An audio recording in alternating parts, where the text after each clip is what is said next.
Olá, mulheres! Sejam bem-vindas a mais um estudo bíblico do Despertadas para Gerar. Na aula de hoje, nós vamos falar sobre a Bíblia.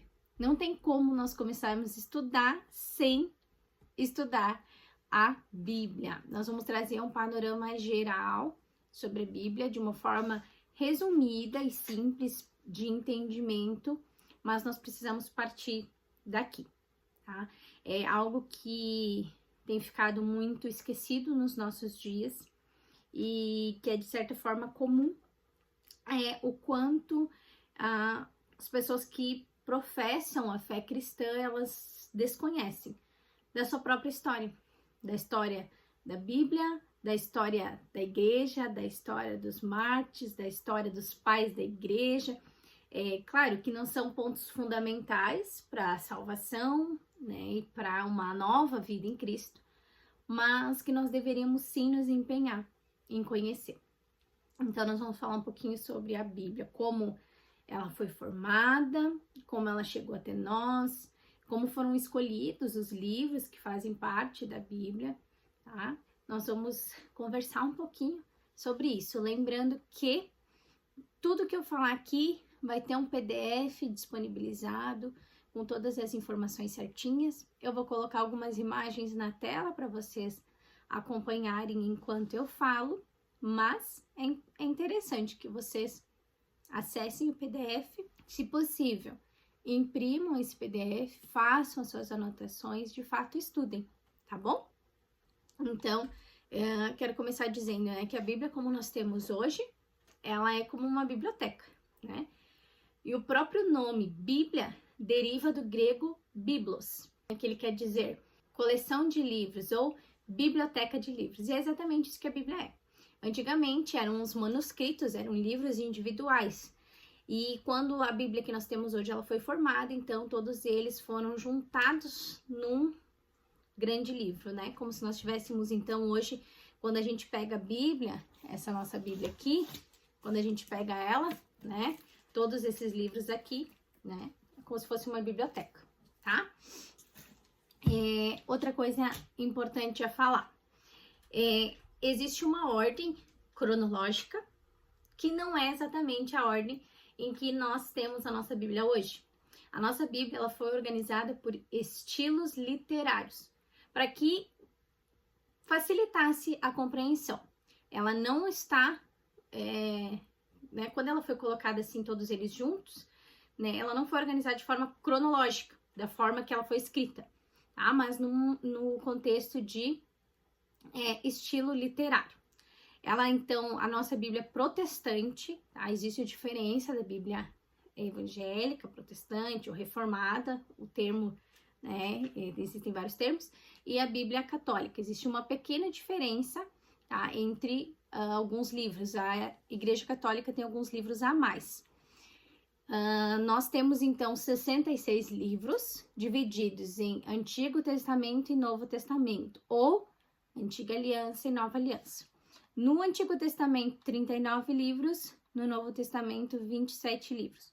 A Bíblia toda ela foi escrita por em torno de 40 autores ao decorrer do tempo, tá? Em torno por quê?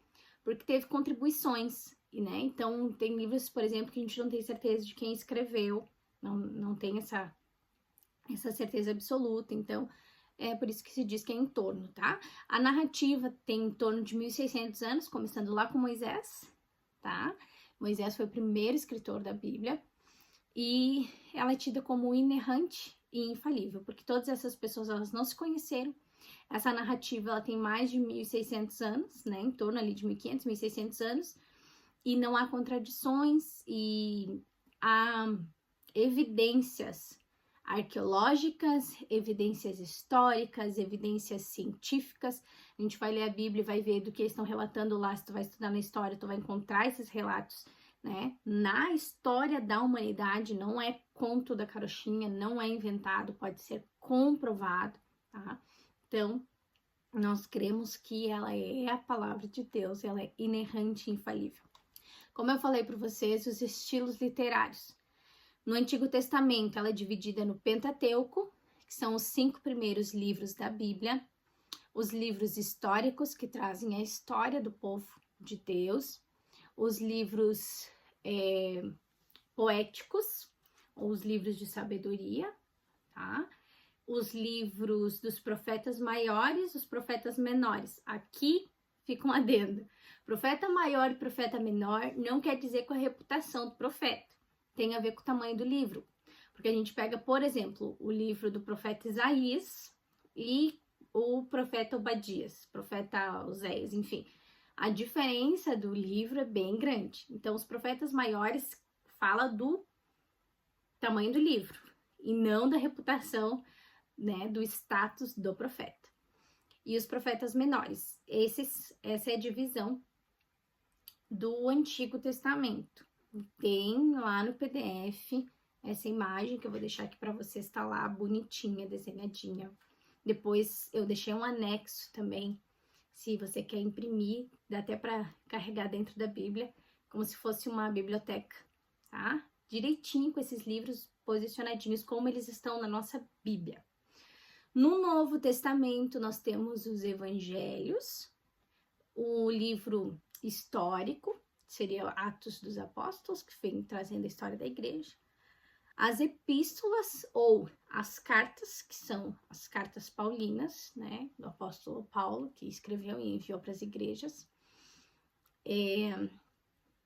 as cartas apostólicas, né, as demais cartas escritas pelos outros apóstolos, né, tem Tiago, tem Pedro, enfim, e o livro profético ou profecia. Às vezes vocês vão encontrar termos diferentes, mas quer dizer a mesma coisa, tá? Então, essa é a organização da biblioteca da Bíblia, tá? Mas então, como se desenvolveu a Bíblia, como ela chegou até nós, até esse formato que ela tem hoje? Como é que era antes? Antes, as narrações, a história, ela era traduzida, ela era falada de geração em geração, antigamente, com o povo de Deus. Sempre houve essa ordenança de que se falasse sobre os feitos de Deus. Uma geração passava a outra. Até em Deuteronômio nós vemos lá que ele diz, né, falarás, né, da mensagem desse livro, inculcarás nos teus filhos, falará ao levantar, ao sentar, ao deitar.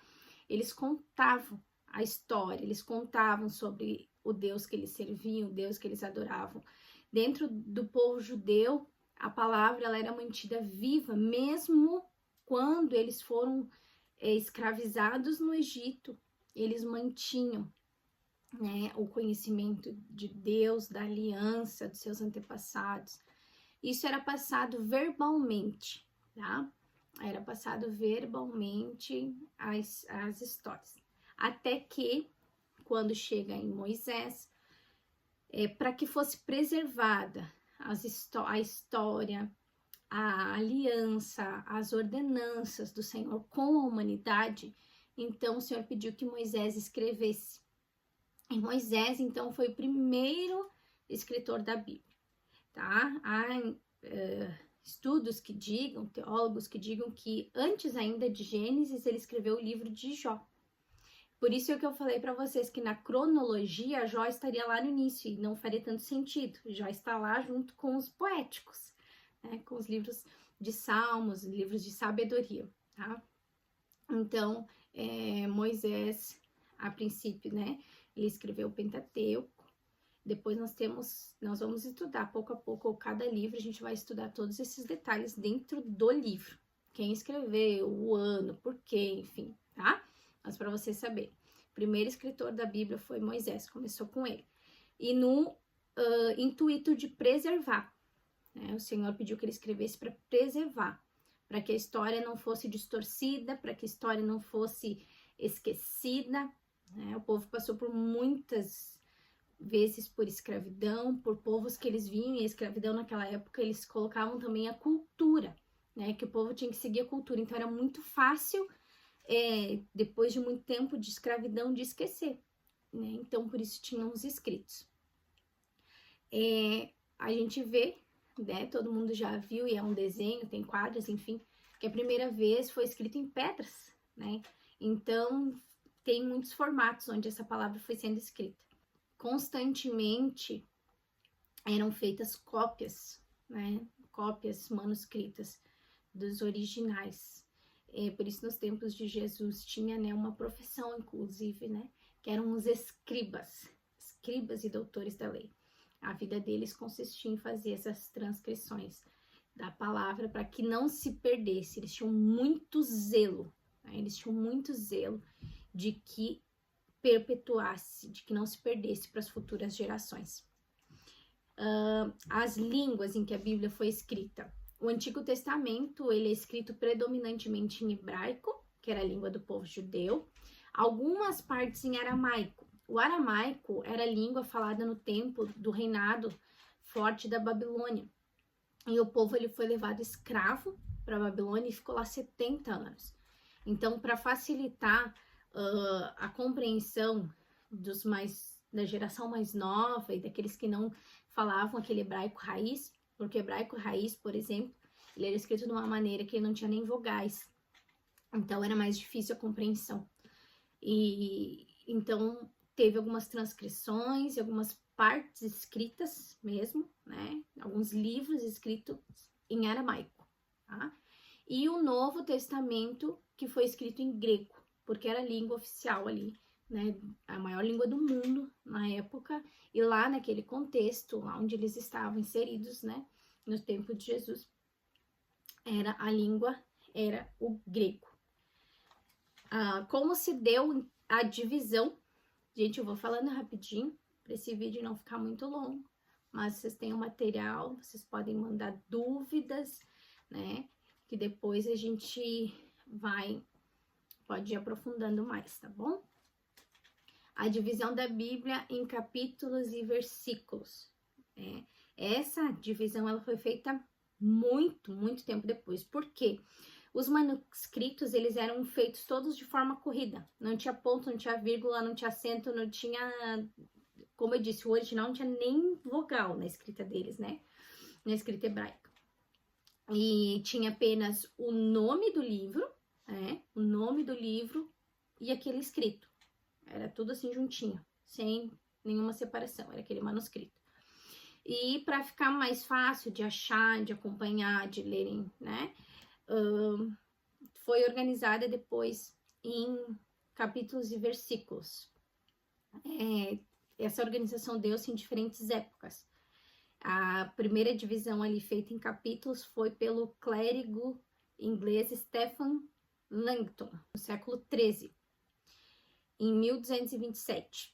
A criação de versículos foi séculos depois. A primeira tentativa veio de Santi Paganini em 1527.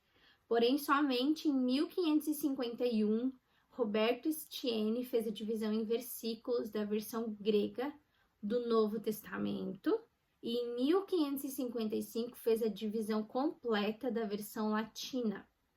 Antes disso, então, como eu disse para vocês, os manuscritos eram feitos de maneira corrida. Então, eu acredito assim que os capítulos e os versículos, eles facilitaram muito para a gente saber a referência onde está escrito. Por isso que antigamente, até o próprio Jesus, enfim, né, quando se diz assim, está escrito. Mas, né, não tem como dizer precisamente onde o endereço, porque não existia isso, né? Era o livro, estava escrito lá, estava lá naquele livro. Aí, se tu quisesse achar, tu tinha que ir lá ler o livro inteiro. E hoje não é assim. Por isso a gente também tem que ter cuidado. Quando a gente interpreta, quando a gente lê, a gente tem que ter cuidado e saber, né? Porque isso foi feito posteriormente, né? Ali estava escrito para registro, né? Para documentar, para salvar. E às vezes, se a gente não ter o cuidado, uma vírgula muda o sentido, né? A gente tem que ter muito cuidado nessa hora da interpretação, por isso a importância de, eventualmente, como eu falei na aula passada, voltar nos originais, por isso a importância de não usar só uma tradução da Bíblia, por isso, né, de usar mais traduções, de estudar, de procurar o original da palavra.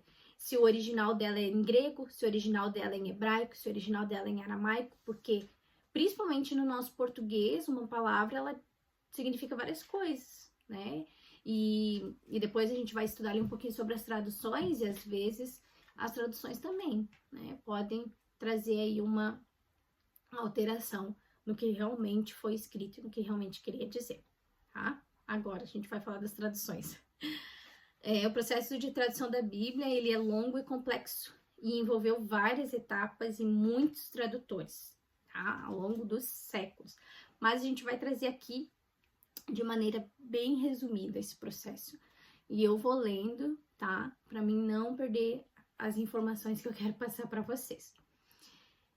Então, como eu disse para vocês, então tem os textos originais, né? Que eram em hebraico, aramaico e em grego. Todos escritos de forma manuscrita, de forma corrida, né? Sem pontos, vírgulas, sem divisão de capítulos e versículos. Depois, teve outras traduções dentro do próprio hebraico, tá? Mas uma das mais conhecidas e utilizadas, assim, uma das mais relevantes foi a Septuaginta, né? Acredito que a maioria de vocês já deve ter ouvido falar, né? A Septuaginta, então, foi uma das primeiras traduções da Bíblia dos judeus, né? Da Bíblia hebraica ali, que era o Pentateuco, os profetas e os escritos, e foi traduzida ali nos mais ou menos século 3 a.C. E ela leva esse nome de Septuaginta porque acredita-se que foram em torno de 72 tradutores que trabalharam nessa tradução. Ela foi traduzida do hebraico e aramaico para o grego, tá? Para que as pessoas, né, que a língua grega já estava sendo muito difundida. Então, ela foi traduzida para o grego primeiro. Depois foi traduzida para o latim. E, assim, uma coisa interessante é que quando ela foi traduzida para o latim, hoje, para nós, latim é uma língua, né, que quase ninguém tem acesso, é uma língua culta, enfim. Mas na época que ela foi traduzida para o latim, ela era uma língua comum, tá? E todos tinham acesso. De repente, essa língua, ela saiu de uso, né? E apenas um povo muito seleto, assim, uma população muito específica tinha acesso a essa versão. Então, a versão do latim, ela veio no século IV. São Jerônimo traduziu a Bíblia para o latim, tá? E resultou, então, na Vulgata. Essa também você já deve ter ouvido falar. Que foi a versão oficial da Igreja Católica por muitos séculos. Sabe por que você já ouviu falar? Com certeza você já ouviu falar de Martim Lutero. Talvez você já assistiu o filme, já ouviu falar da Reforma Protestante. É isso que aconteceu. Nessa época, a Bíblia utilizada era a Vulgata. E somente os religiosos, os padres, aqueles que estudavam, é que entendiam. E mesmo que o povo não entendia, só era aceito a leitura delas em latim. Então, ninguém entendia, né? Então, isso aí é assunto para uma outra aula. Mas foi isso que aconteceu quando quando Martim Lutero começou a estudar e ver verdades e ver que a igreja distorcia da maneira que queria, porque o povo não tinha acesso. E hoje em dia a gente tem acesso e às vezes a gente fica igual aquele povo. Fica só com aquilo que estão falando. A gente não vai lá ler e conferir. Só que hoje a gente tem a possibilidade de entender e naquela época não tinha. Então, era usada a Vulgata, que era uma versão em latim. E os demais, toda a população, não tinha acesso, né? Não sabia falar, não conhecia o idioma. E era nesse idioma que eles recebiam a palavra de Deus. Então, veio a Reforma, né? Nos dias de Martim Lutero, então veio a Reforma. E aí veio a Reforma, onde ele traduziu a Bíblia para o alemão. E nesse mesmo período vieram outras traduções vernaculares, que quer dizer o quê? No dialeto local. Mas naquela época, né, existia o dialeto local e existia o mais culto e o que era para o povão, digamos assim. Então, essa linguagem, essa tradução vernacular era do povão, para que todos tivessem acesso, tá? Veio, então, foi no alemão. As principais desse período se destaca pela tradução de Martim Lutero para o alemão e a versão do rei James I, o rei da Inglaterra, que é a versão que a gente usa até hoje. que é uma das mais fiéis aos originais, que é a versão King James. Por isso que às vezes quando você for comprar, tem a King James atualizada e tem a versão King James fiel da data de 1611, que ele pediu que traduzissem numa versão de certa forma culta, mas que também fosse acessível para todo o povo, tá? E foi a pedido desse rei que foi feita a tradução, King James. Quais eram os métodos de tradução, e são ainda, né? Porque ainda são feitas traduções da Bíblia. Eles utilizam diferentes métodos, como a tradução palavra por palavra, que seria uma tradução formal, que é o que a gente diz que é fiel. Vamos dar o exemplo da King James. Tem a fiel e tem a atualizada. Ou a tradução por equivalência dinâmica, que ela é mais focada no sentido. Então, a gente tem, por exemplo, a gente pega a King James fiel e a King James atualizada. A fiel é essa formal, palavra por palavra, exatamente o sentido da palavra. A gente pega a atualizada, ela vem de uma forma mais contemporânea, de mais fácil aprendizado, né? Ela traz o sentido, mas ela não é fiel ao original da palavra, tá? Então, por exemplo, eu tenho uma Bíblia, que até é empréstimo da minha amiga missionária, da Eliane, que é essa Bíblia Mensagem. Só que essa Bíblia, ela é uma tradução super contemporânea, que ela dá um vislumbre mais geral, assim, do texto, trazendo para nossa realidade, para os nossos dias. Mas, por exemplo, quando eu vou estudar, eu gosto da nova versão atualizada. Ela já não é das mais antigas, mas eu já não gosto muito da nova tradução na linguagem de hoje, porque eu vejo bastante diferença no sentido. Então, é isso que eu falo quando eu falo de tradução. Existem muitas traduções, né? E a gente tem que procurar, principalmente no início, a gente tem que ir estudar uma que seja mais nem tão contemporânea, né? Nem de uma compreensão muito difícil, né? Como as que a gente tinha antigamente, né? A gente precisa encontrar um meio termo e usar materiais de apoio, né? Usar a internet, usar um dicionário bíblico e usar o próprio aplicativo da Bíblia no celular mesmo ali. Tu bota ali, às vezes tem 15 versões da Bíblia, tá? Porque é isso, existe a tradução formal e a tradução por equivalência dinâmica, tá? Então, pode, às vezes, trazer alguma diferença aí no mesmo texto, né? Às vezes muda um pouquinho o sentido. Por isso que é importante a gente estudar e recomendar mesmo, até quando alguém vem te pedir, né? Eu quero comprar uma Bíblia, o que tu me recomenda? Ou tu vai comprar pro teu filho, né? De tu saber fazer uma boa escolha aí, conforme o entendimento, conforme o objetivo. Ela é uma Bíblia de estudo, a pessoa tem tempo de caminhada, a pessoa já entende um pouco, a pessoa é nova na fé, isso influencia, tá? Conforme o tipo de Bíblia que a gente pega. Edição e revisão. Após a tradução inicial, o texto ele passa por processos de revisão e edição, né? Geralmente tem equipes especialistas em linguística, teologia e história. E agora que eu tava falando, né, diversidade de versões, né, muitas traduções, os enfoques são diferentes, né? Então, a gente tem também, né, por exemplo, a Bíblia da mulher, a Bíblia do adolescente, a Bíblia do jovem, a Bíblia do homem. O que vai mudar não é a palavra em si, mas são os estudos extraídos, né, que podem edificar, que tem dentro dessas Bíblias.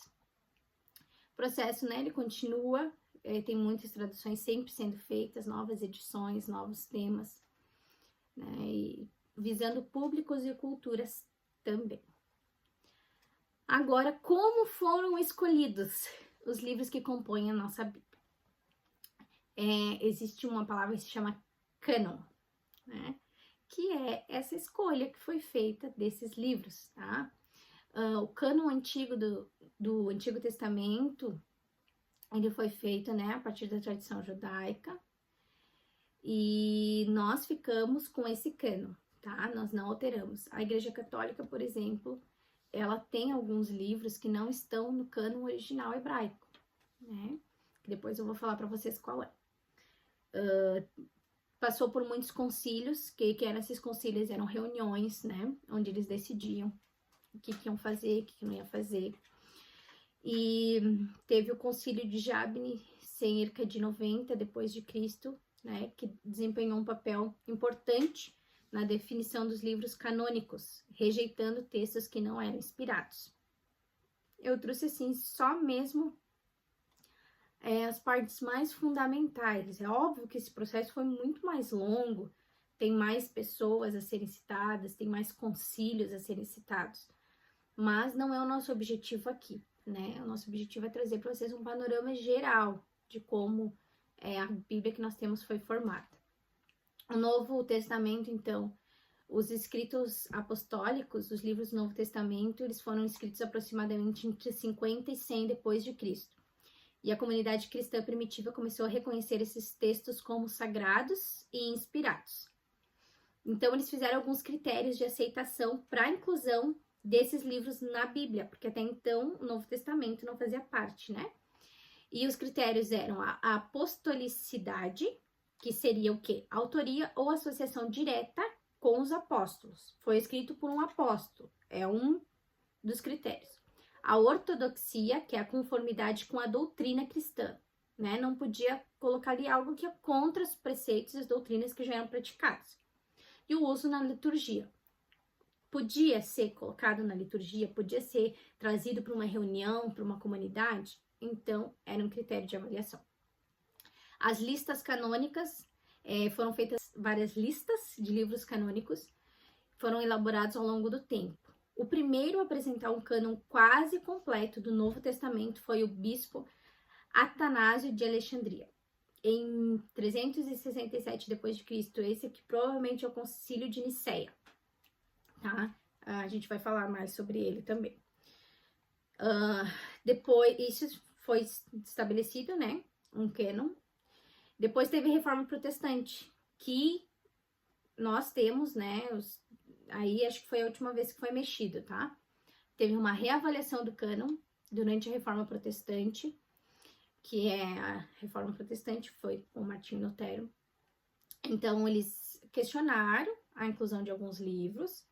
Ele colocou em xeque ali, né? O livro de Tiago, de Apocalipse, mas foi mantido. Então, a versão do cânon que é aceita pela maioria das denominações, né, o cânon protestante, que foi formalizado principalmente ali depois da tradução da King James. Conclusão sobre o cânon, tá? O cânon atual da Bíblia, então, evangélica protestante, tem 39 livros no Antigo Testamento, 27 no Novo. É o resultado de um processo complexo que envolve tradição, discussão e consenso ao longo de muitos séculos. A formação do cânon reflete nas crenças e práticas das comunidades que o aceitam, né? Então, por isso que é muito importante saber, né, como é que se deu, né, de onde é que vem, por que a gente segue, por que a gente confia.